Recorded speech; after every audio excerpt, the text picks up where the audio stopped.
안녕하세요, 대엽 시청자 그리고 풍산 주주 여러분들. 저는 풍산과 관련해서 여러분들이 투자하시면서 알아야 되는 중요한 이슈와 주가 영향을 미칠 만한 요소들 하나하나 전달해드리는 멘토 이진욱입니다.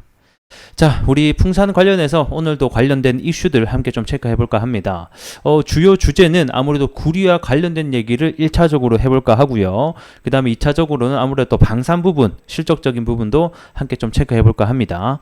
풍산 같은 경우에는 매출 구조가 한 30% 정도가 한 방산 부분에서 나오고 있고, 나머지 한 70%가 구리 쪽에서 나오고 있어요. 그래서 이 두 개 다의 영향을 받고 있다라고 보시면 될 것 같은데, 아무래도 70%가 구리이다 보니까 1차적으로 우리가 가장 신경 써야 될 것은 아무래도 이 구리 가격이라든가 이 구리 관련된 전망치 이슈가 가장 중요할 것 같습니다. 그래서 오늘은 이와 관련된 이슈 살펴보도록 하겠고, 기술적 분석으로 들어가서 2분기 관련된 이 방산 실적 부분도 함께 좀 전반적으로 얘기 나눠보는 시간 가져보도록 하겠습니다.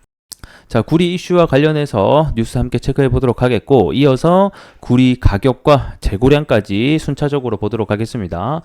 자, 구리 세계 최대 업체 중에 하나죠. 이 코델코가 월간 생산량의 목표치가 미달됐다라는 소식이 들려왔습니다. 그래도 좀 긍정적인 뉴스가 하나 들려왔네요. 공급적인 측면이 줄어들 수 있다라는 얘기겠죠.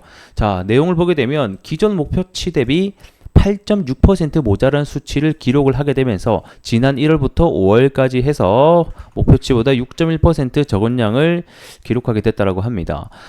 이 구리 생산량 같은 경우에는, 그리고 공급적인 측면은 하루아침에 이렇게 낮아진 것은 아니고 계속돼서 좀 낮아지고 있는 추세다라고 설명을 드릴 수 있겠는데, 자, 19년부터 해서 이게 공급적인 측면이 500 후반대는 유지하고 있었거든요. 근데 20년도 들어서는 500 초반 중반까지 내려갔다가 23년에는 400만 톤까지 아래로 내려가게 되면서 이 공급적인 측면 역시 현재 줄어들고 있는 상황이다라고 보시면 될 것 같고, 이렇게 수요는 앞으로 증가할 수 있다라는 전망과 대비해서 이 공급적인 측면은 계속 어려워질 것이다라는 전망이 나오고 있죠. 자, 그러면 구리 생산량이 왜 이렇게 줄어들고 있을까를 생각해 보면 다양한 원인들이 있겠지만, 그 중에 하나는 바로 이 가뭄의 문제가 있을 것 같습니다. 자, 물이라는 것은 사실 이 구리를 캐는 데 있어서 굉장히 중요한 요소입니다. 광물이나 원석을 분쇄하는 데도 필요하겠고, 이 불순물을 분리하는 데도 필요하고요. 그 다음에 장비 세척까지 하는데 정말 다양하게 쓰이는 요소이기 때문에 이 물이 부족한다라고 하게 되면 결국에는 이 생산량의 차질을 빚을 수밖에 없다라고 보시면 될 것 같습니다. 그래서 현재 전 세계적으로 이 광산의 30%에서 그리고 50% 정도가 이 물이 부족한, 이 가뭄에 취약한 지역에 위치하고 있기 때문에 현재 이 문제로 인해서 생산량이 줄어들고 있다고 합니다. 그래서 이 칠레의 코델코 역시 이미 극심한 가뭄의 타격을 받고 있기 때문에 이 여파로 현재 한 20년 만에 가장 작은 구리의 생산량이 계속해서 진행이 되고 있다고 합니다. 그래서 아래 내용을 보게 되면 뭐 때문에 생산량이 줄어들겠다, 이상기후 현상으로 인해서 곳곳에 가뭄 현상이 벌어지면서 구리 생산량의 차질이 빚어질 것이다 라는 전망이 나오게 되는 거죠. 그래서 오는 2050년까지 이 구리 광산의 54%와 코발트, 리튬의 같은 14%가 가뭄으로 인해서 생산량이 줄어들 것이다 라고 내다봤습니다. 그래서 해당표를 보시게 되면 이제 구리 같은 경우에는 이 가뭄 피해로 인해서 이 생산량이 차질을 빚는 경우가 굉장히 50% 이상을 육박을 한다라는 것을 우리가 통해서 볼 수 있을 것 같고, 특히 리튬 코발트 같은 경우에는 74%나 되기 때문에 굉장히 큰 수치다라고 보시면 될 것 같죠. 자, 그리고 이어서 이 구리 가격 함께 좀 체크해 보도록 하겠습니다. 결국에는 구리 관련주들이 대부분 상승과 하락을 동행하는 게 이 구리의 선물 가격 또는 재고량, 이런 게 함께 동반이 됩니다. 현재 구리 가격이 5월달 중순까지 최고점을 찍고 나서 연일 좀 하락을 해주고 있죠. 이 하락에 대한 가격 조정의 가장 큰 원인은 제가 말씀드린 적이 있는데 바로 이 구리 재고량이 문제가 되고 있다라고 설명을 드렸습니다.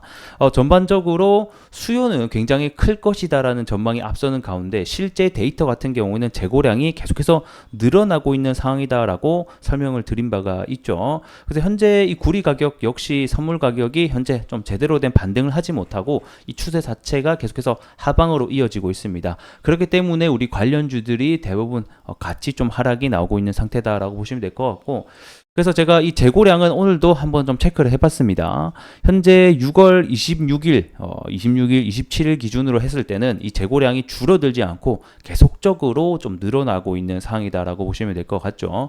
그래서 이 재고량이 제가 줄어드느냐 안 줄어드느냐가 결국에는 이 구리 가격 반등의 시발점이 될 수 있다라고 다시 한 번 더 설명드리겠습니다. 그래서 이게 재고량이 이제 줄어드는 시점부터 다시 한 번 더 구리 가격이 좀 재반등이 나오는 시점이 될 것 같아 다시 한 번 더 말씀드리겠고, 그래서 이게 이제 재고량이 계속해서 올라간다라고 하면 지금은 뭐 추가 매수를 한다던가 우리가 신규 진입을 하기보다는 조금 더 지켜봐야 되는 상황이다라고 보시면 될 것 같습니다.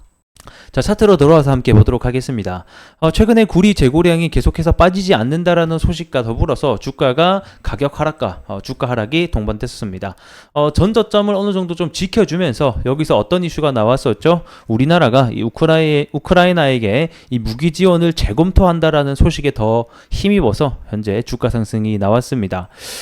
우리 풍산 같은 경우에는 사실 뭐 방산 부분도 있고 구리 가격도 있지만 앞으로 이 방산 부분에 대한 매출이 좀 기대를 해봐야 될 부분들이 좀 많이 있지 않을까 이런 생각이 드는데, 이번에 폴란드 계약 부분에 있어서 현대로템이 K2를 한 56대 그리고 하나 에어로스페이스 역시 한 K9을 한 90대 정도 인도 예상분이 있어서 이 거기에 따라서 이 포탄 수출량에 대한 증가 부분이 일단은 좀 예정이 되어 있고, 그뿐만 아니라 이 러우 전쟁에 관련해서도 이 미국이 이 우크라이나 지원 예산안을 통과시킨 바가 있죠.